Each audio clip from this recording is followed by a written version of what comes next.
Hi, my name is Bret Empey. I'm a student physical therapist here at Idaho State University, and I'm presenting on my patient case, a patient with prostate cancer, a case report. Just some background on this case is my case is a 76-year-old male with multiple comorbidities, the most prominent being prostate cancer that had metastasized to his pelvic bone.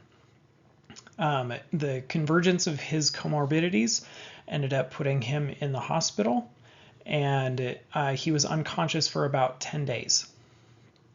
Those comorbidities include the prostate cancer, chronic kidney disease stage 4, cerebral infarction that occurred while he was unconscious in the hospital.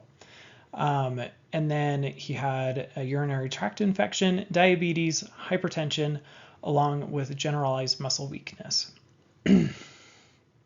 On discharge, this patient was supposed to go and live in an assisted living facility where he would undergo chemotherapy. And this patient was retired and lived alone. A big focus of my presentation is on patient motivation and its influence on patients' ability to progress with physical therapy interventions. With this particular patient, his main motivations were that he wanted to spend more time with his family. With the many visits that they made, it was very obvious that this family was very close-knit and they wanted to be together, and they wanted their father to be around longer so they could spend more time with him. He was also a very goal-oriented person. Pretty much any time I would give him a goal to reach, he would do his very best to reach that. But I think the biggest thing was one time I was talking to him, and I talked to him about how, like, someone in your circumstance, it would be very easy to give up and just not work hard to get better. But his reply was that he believed that it wasn't his time to die. And I thought that that was very powerful, and that in spite of all the hard things that we have in our lives, we can continue to push forward in order to get better and healthier and reach our goals. In the next square in my poster, I have just some statistics on the condition background.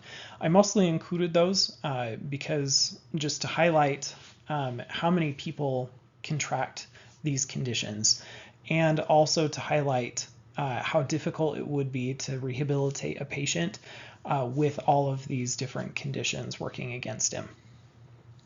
Initially, the prognosis for this patient was not good. When he first arrived at the hospital, or at the rehab center where I was working, he required a 2-person max assist in order to transfer from a wheelchair into his bed. And so did not tolerate activity very well. He required a lot of rest, so it didn't look good at the beginning. But as treatment continued and he adhered to the interventions that we were giving him, he was getting better, and I'll show you that in just a minute based off of the outcome measures that I have for you. The plan of care for this particular patient, we would see him 5 times a week, and we would see him approximately 50 to 70 minutes per session, depending on our schedule, but also his tolerance level of those sessions. He was meant to be there about 8+ weeks. I think he ended up being there about 12 weeks, just because he was waiting for his room at the assisted living facility to get ready.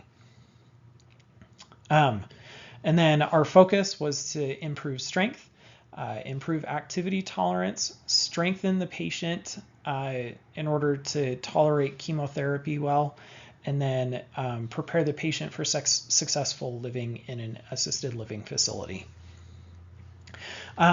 You can see my ICF model here. I just wanted to highlight a few spots because I think that they highlighted well, they demonstrate who this patient was and tells his story a little bit better. So under participation restrictions, he had family events where he needed help to participate in different events. So like, for instance, he wanted to go to Thanksgiving dinner and his family would make meatballs, and normally he would make the meatballs. His mother taught him how to make them. And he taught, I believe it was his son-in-law and one of his grandsons how to make it. And I think that was pretty great. Another one was caring for his cat. There was a joke upon his entry into the rehab center that he loved his cat more than he loved his own children. And based off of how he treated that cat, I don't doubt that it was true. And then the last one is that he always seemed to be in good humor.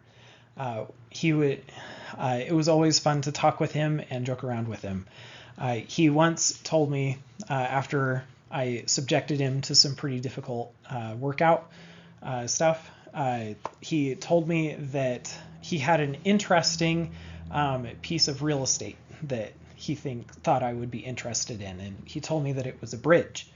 And so I kind of put two and two together, and I was like, so are you calling me a troll? And he's like, oh, no, I didn't say anything of the sort. You would just be living on top of the bridge. You wouldn't live under the bridge. So there you go.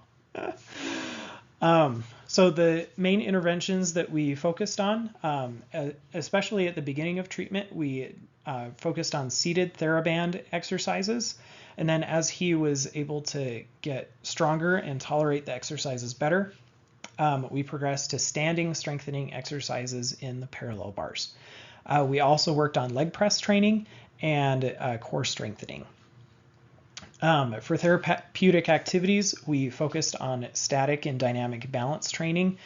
He was one of the patients that I was able to do much more difficult dynamic balance training, and that was very fun to see. We also worked on transfer training, bed mobility, assistive device training, and we also worked on gait training on level surfaces.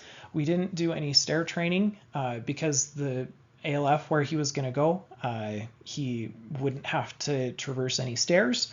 So it just didn't make sense that we spent our precious time on that when he wasn't ever going to use it. So the outcome measures that we have, that we collected for Tinetti, when he first came to the hospital, or the rehab center, he was at a 2 out of 28. And by week 5, he was at an 18 out of 28. For his left score, he started at a 3 and he increased to a 28. For balance, at first he was at a poor and then he progressed to a fair minus. So these particular measures, poor means that he needed max assist and upper extremity support in order to maintain balance. Fair minus means that he needed min assist or upper extremity support. And it was very cool to see that because there were times when during different balance activities, he was able to maintain his own balance without any upper extremity support. And then his walking balance increased from 0 feet to 300 feet, which is very impressive for someone who needed so much assist. His MMT scores, when he first came in, ranged from 3 minus up to 4s. But by the time of week 5, he was able to progress some of those up to 5 out of 5, most of them out of 4s. And there were a few that remained at 3+, but he continued to progress while he was there. I just don't have those numbers for you.